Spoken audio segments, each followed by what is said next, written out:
खुलुमबाय लोगोसे गासैबो मानगोनां मेलेमजिबि रायजो राजा आइ आफा बिदा फंबायमोनखौ फिन खनसेबाव आंनि नैबे गोदान भिडिअआव बरायना लाग्रोनाय जाबाय। जोंहा मानगोनां धीरेन बर' बिथाङा गावनि फेसबुक पेजनि गेजेरजों दिनैनि सानाव मोनसे स्टेटास लिरनानै शेयार खालामदों। बिथाङा फोरमायदों जे जों मानो UPPL नो भट होनांगौ, जों मानो UPPL नो भट होनांगौ, गाहायाव माखासे जाहोन दिन्थिफाय जों बयबो साननांगोन। मोजांनि बाथ्रा, नाथाय जाय बाथ्राखौ मानगोनां धीरेन बर' बिथाङा लिरनानै शेयार खालामदों बेनिनो 3 नाम्बाराव मेनसन खालामनानै दोननाय बे बाथ्राखौ आङो मानगोनां रायजो राजा नोंथांमोननि सेराव फरायथिनानै दिन्थिग्रोनोसै। थांनाय समाव UPPL दोलोआ BJP जों जथायै सरखार सालायनो गोनां जानायाव हारिया जोबोद खहा जादों। बे बाराव हारसिङैनो 2-3 22 बा 23 मेजरिटी होनानै सरखार दाहोनायनि बर'फोरा थांखि लादो, नङाब्ला बर'फोरनि 6 शिड्युल आरो ट्राइबेल बेल्ट आरो ब्लकआबो लेखा बिलाइयावल' थासिगोन। इन्टारेस्टिं बाथ्रा ना, जोबोद इन्टारेस्टिं बाथ्रा। दिनैयो UPPL पार्टिया BJP जों एलायन्सआव थानानै जों बर' माहारिनि थाखाय, बर' हारिनि थाखाय जोबोद खहा जानायनि लामाखौ जुदि फोरमान मोनखादोंमोनब्ला बे थांनाय 5 बोसोराव एलायन्सआव थानानै मा खालामबाय थानाय, जुदि मिथिखादोंमोनब्ला बै समावनो एलायन्स गभर्नमेन्टखौ सेफायनानै गावजों गावनो गेजेराव ज' जानानै बे BTC काउन्सिल गभर्नमेन्टखौ सालायनो नाजानांगौमोन, सालायनो थाखाय थांखि लानांगौमोन, नङा होमबा? दिनैयो जोबथा मोनसे स्टेजाव जाय बाथ्राखौ लिरनानै शेयार खालामदों बे बाथ्राया दिनैनि समाव शेयार खालामजाथावना मोनसे बाथ्रा होननानै आं साना। मिथिगौना, दिनै जाबायदि बाथ्राखौ जोङो खोनानो मोनबाय, नुनो मोनबाय, दा दिनैयो जों बर' हारिनि माखासे साननो हनो गोरों, लेखा गोरों, मेलेमजिबि बर' हारिनि थाखायनो थांनाय माखासे समफोराव दावहा नांबोनाय, संग्राम खालामबोनाय माखासे बर' हारिनि गेदेमा लिडारफोरा सा ससेयाव माखासे पलिटिकेल सिट पावारनि थाखाय, माखासे गावबा गावनि पार्सनेल बेनिफिट्स प्रपार्टिनि थाखाय, धोन दौलत मोननायनि थाखायनो बर' माहारिनि माखासे थामोनथानि बेसेनखौ दिनैयो फालांगि खालामनानै दिनै बिसोरो बै फालांगिनि, जाय फालांगिया ब्लेक मार्केटआव जायो, बै गोसोम मार्केटआव जानाय जा मोनसे फालांगिनि बिजनेस लाइन, बे बिजनेस लाइनाव बर' माहारिनि बेसेनखौ बिसोरो आन्दोआव फानबोबाय थादों। दिनै बिसोरो सैथो लामायाव आगान होआखै, जायनि थाखाय दिनै बिसोरो फैयै फैयै नैबे दिनैनि स्टेजाव, नै दिनैनि बे समाव थुंगेनायनि मोनसे लामायाव थानो गोनां बायध' जानानै फैदों। दिनैयो नंखायाव थानानै थगायै सानबैसे बुहुमनि बर' फिसाफोरखौ थगायलांबाय थानानै गावबा गावनि क्रेडिटखौ मोनबाय थानो सानदों।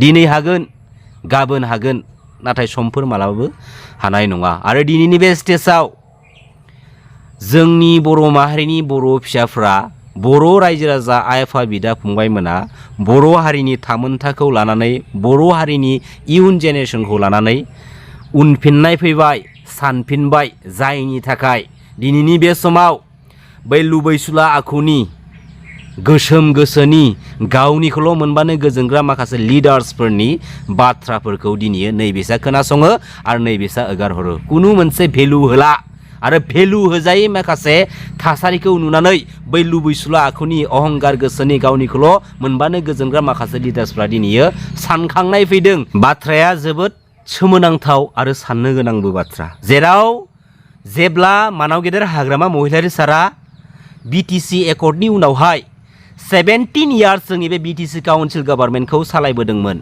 बे 17 इयार्सआव मोनसेबो नेशनेल पलिटिकेल पार्टिफ्रा, मोनसेबो आदार्स पलिटिकेल पार्टिफ्रा जोंनि बे BTC काउन्सिल पलिटिकेल सिस्टेमाव हाबनानै गावसोरनि माखासे पलिटिकेल दादागिरिफोरखौ बिसोरो दिन्थिफैनो हायाखैमोन। अर्थात बे थांनाय 17 इयार्सआव मानाव गेदेर हाग्रामा महिलारि सारा जोंनि बर' माहारिनि थामोनथानि रैखाथिखौ लानानै जोंनि बर' माहारिनि माखासे बेसेनफोरखौ रैखाथि होनो थांखि लानानै गुबुन हारिनि डार्टि माइन्डेड पलिटिकेल लिडार आरो लिडार्सफोरखौ जोंनि बे BTC काउन्सिल पलिटिकेल सिस्टेमाव हाबनो थाखाय सुजुग आरो सुबिदा होआखैमोन। बेफोरबायदि गोख्रों सासे लिडार आरो पलिटिकेल लिडारखौसो जों बर' माहारिनि बिखायाव नांगौ। दिनै बे 17 इयार्सआव जाय गुबुन हारिनि पलिटिकेल लिडारफ्रा जोंनि बे BTC काउन्सिल पलिटिकेल सिस्टेमाव हाबनो हायाखैमोन बिसोर बिखा खामबाय थादोंमोन।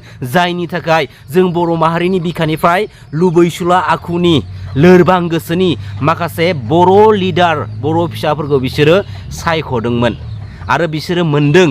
सायख'नानै मोननायनि उनावहाय बे थांनाय 2027 जानुवारियाव मानाव गेदेर NDB ब्रादार्समोननि A to Z प्रब्लेमखौ सुस्रांना होनायनि थांखि लानानै BTR बायदि मोनसे एग्रिमेन्टखौ खालामनानै लाना फैनाय जाबाय।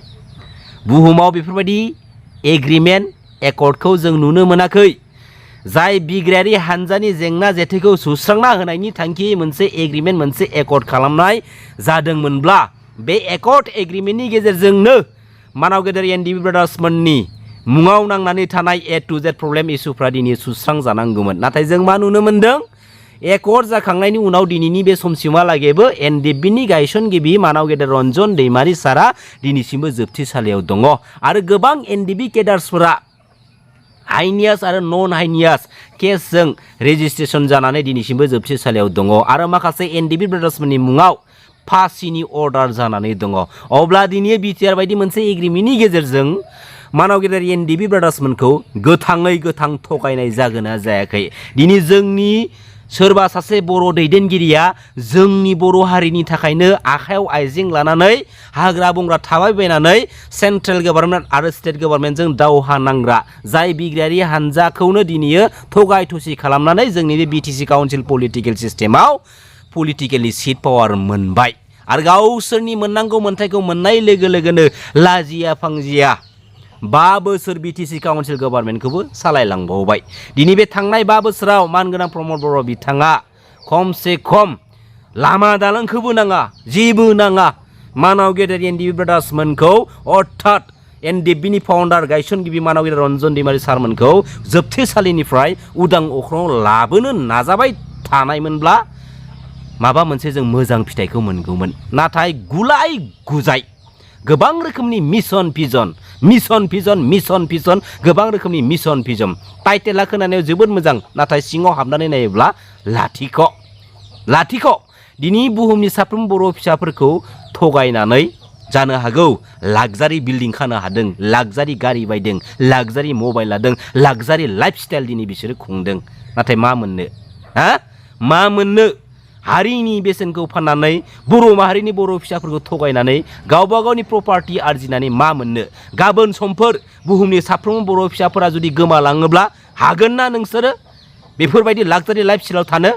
बेखायनो बुहुमाव थानाय साफ्रोमबो बर' फिसाफोरखौ सन्मान होनो सोलों। बुहुमनि साफ्रोमबो बर' फिसाफोरनि बेसेनखौ मान होनो सोलों। मिथिबाय? बे पलिटिकेल सिस्टेमा रावनिबो बिमा बिफानि गालांनाय सम्पति नङा। जाय पलिटिकेल सिस्टेमखौ मोनदों हाजार बर' फिसाफ्रा थै होखांनायनि उनावहायसो जों बेफोरबायदि मोनसे सिस्टेमखौ मोननो हादों आरो बे पलिटिकेल सिस्टेमाव जेब्ला जोंनि मोनफ्रोमबो BTC बिसायख'थिया खाथि सफैयो अब्ला मोनफ्रोमबो BTC बिसायख'थियाव जों मा नुनो मोनो?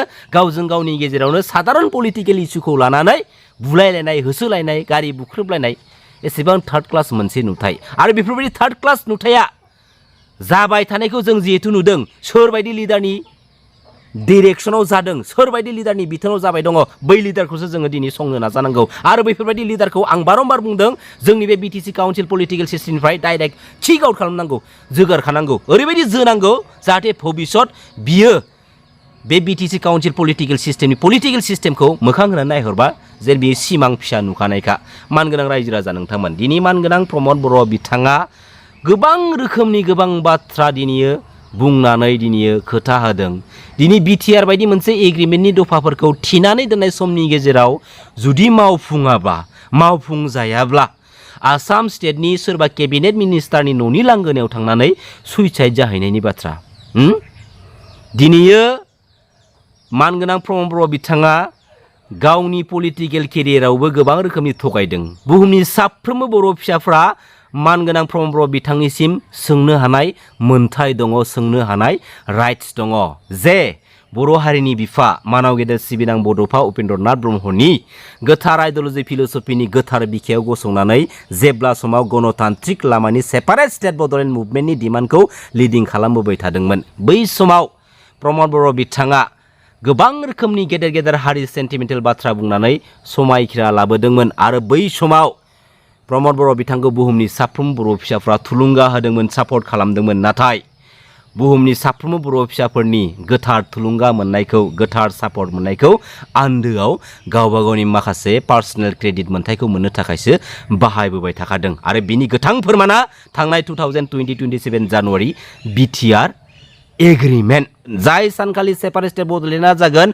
बै सानखालि आंनि डायरिया फुल स्टप जागोन होननानै बुंदोंमोन आरो जाय सानखालि सेपारेट स्टेट बड'लेण्डनि जेंनाया जोबगोन गावनि आंगो गामि सौरागुरि गामियाव थांनानै आदै मादैमोनजों रुजु-रुमु रायजो जाहैनायनि बाथ्रा। लोगोसे मोस्ट इम्परटेन्टलि बे गोथार गणतान्त्रिक लामानि सेपारेट स्टेट बड'लेण्ड मुभमेन्टनि बिखायाव गसंनानै प्रमद बर' बिथाङा CM EM मन्त्रि मिनिस्टार जानो थाखाय सोमावसाराखै।